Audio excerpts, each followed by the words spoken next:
afternoon, cult members. Welcome to Pop Culture Cult. I'm Sean. I'm Janice. And welcome to D23 Lucasfilm Marvel Extravaganza, whatever, nearly 4 hour panel. And they dropped all kinds of stuff. And part of the Marvel stuff was Werewolf by Night. Yep. There's been hints that this has been coming, and like nothing I think official from Marvel until today. And so here we go. I have no idea what this is about, but I am Werewolves. And it's a Halloween special. So here we go. Werewolf by Night, and go.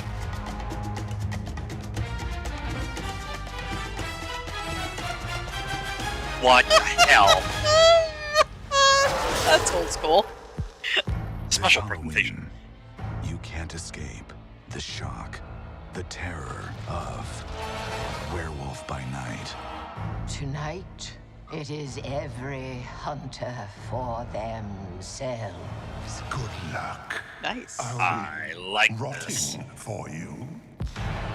But Boo-boo. is a monster masquerading as one of our own.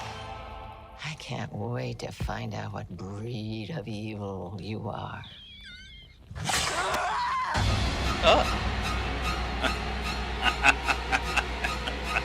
Kinda Hitchcockian. Oh, yeah. Read. Darling. Please don't do this. Death is coming for you! Oh.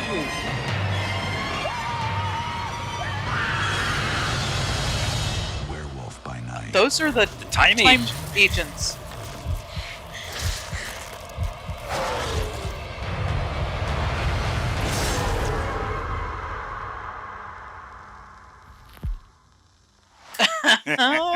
Nice.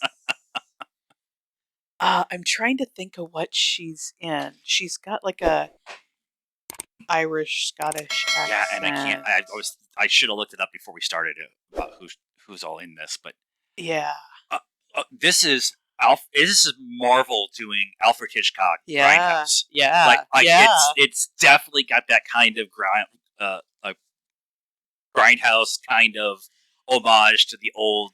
It's the old Mummy and Frankenstein and from like the 50s and and it's on Disney Plus. And at the panel, Kevin Feige said this is scarier than anything else that we've done, and Michael Giacchino, who's the one who is actually directing it, he said like Poltergeist or Indiana Jones. So it's fun. Scary in a fun way, not scary in a I'm going to have nightmares kind of way, right? Smile, that new Smile movie. Right. Or X or Barbarian or whatever. But I like, because we know the supernatural stuff is coming because of Blade and Black Knight, and Ghost Rider will probably show up here at some point in time in the near future.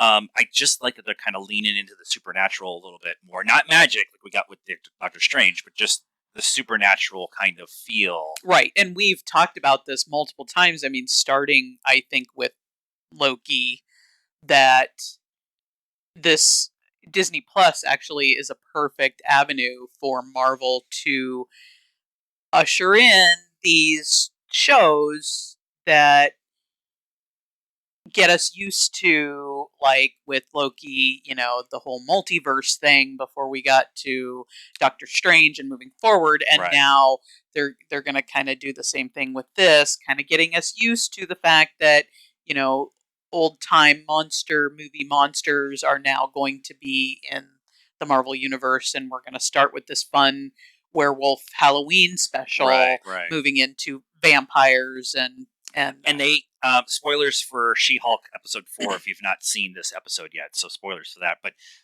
in this latest episode, Madison goes to a realm with a goat talking person named Jig. We all know it's Mephisto, but it's essentially hell. Like the way it's described is hell. Yeah, and you see it briefly when she kind of shows back up, and she's walking around with a heart. She had to do a blood sacrifice and make a deal with the goat.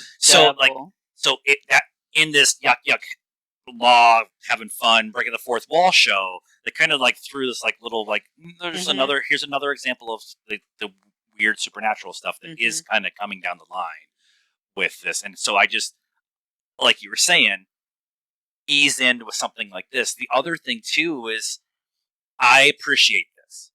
Marvel is trying to take, I won't say big giant swings, or taking swings of doing different types of shows, different types of movies, different kind of things with the umbrella of the Marvel Cinematic Universe, but also, really Falcon and Winter Soldier.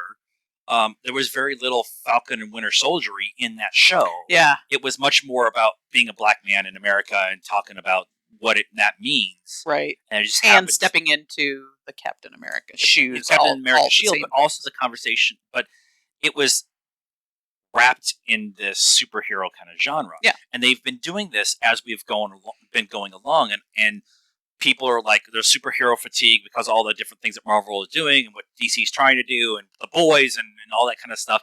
And it's like, no, this is a genre of movie making now, or storytelling on the screen, that can now plot itself into a horror show, a political drama, a spy drama, sci-fi. The comic books completely, paved the way for that. Yeah. And like you said, people were like, superhero fatigue, and how can, after the whole Avenger arc, what can you possibly do next? Yeah, that's not going to be a rehashing of the same thing with different characters.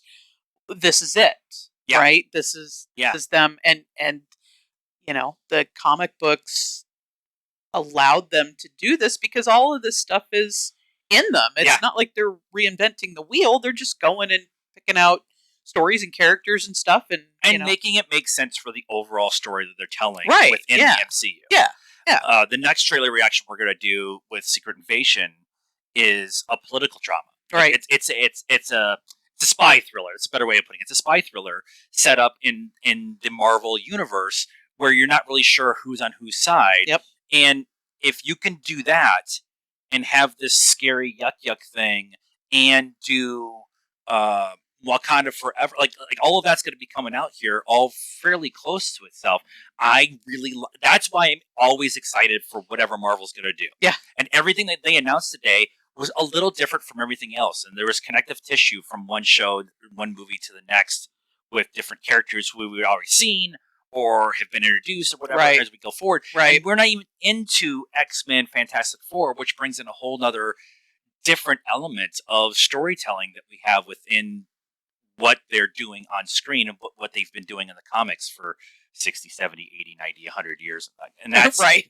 and that's why I love what the Marvel is doing. Yeah. And it looks like the time agents are going to be the connective tissue. There definitely feels like the time agents are getting attacked at this Clue-like dinner. Or they have attacked. Like, because I felt like there was somebody there that was breaking the timeline, and they showed up to capture them. Except this thing is going on, and you're not allowed to interrupt, or we're gonna right. And we're only basing that off of like four shots in the trailer because their armor looks very similar to the agents. And but they had the batons, the stabby and the helmet. thingies. It looks like them. Yeah, but it was on like this first time we really watched it all the way through, and so that's the first time we really get to see it. We'll watch like 15 other things where they'll tell us it's not the time agents, it's somebody else. It's somebody else. But I don't care. Like I'm really excited, and I also wonder how long this is going to be. Like an hour-long drama. Yeah, I think so. It won't be like a big 2-hour thing like Willow will be. Yeah, and I loved the special presentation very much. I remember whenever that kind of, maybe not that exact logo thing, but whenever that came on as a kid, you got so excited because we only had 4 channels and we watched the same stuff every day. And so whenever you saw a special presentation, you're like, yes, this is going to be something new. Yeah, I'm excited. So those are our thoughts and discussion and reaction to Werewolf by Knife. What? By Knife? Werewolf by Night. Whoa. Let us know what you thought of our reaction in the comments down below. Please be nice. That's a requirement around here. Like this video, subscribe to the channel, hit the bell for notifications, and follow us on all the social media stuff, Facebook, Instagram, Twitter, and TikTok. Links in the description down below. And until next time, cult members, good afternoon, good evening, and good night.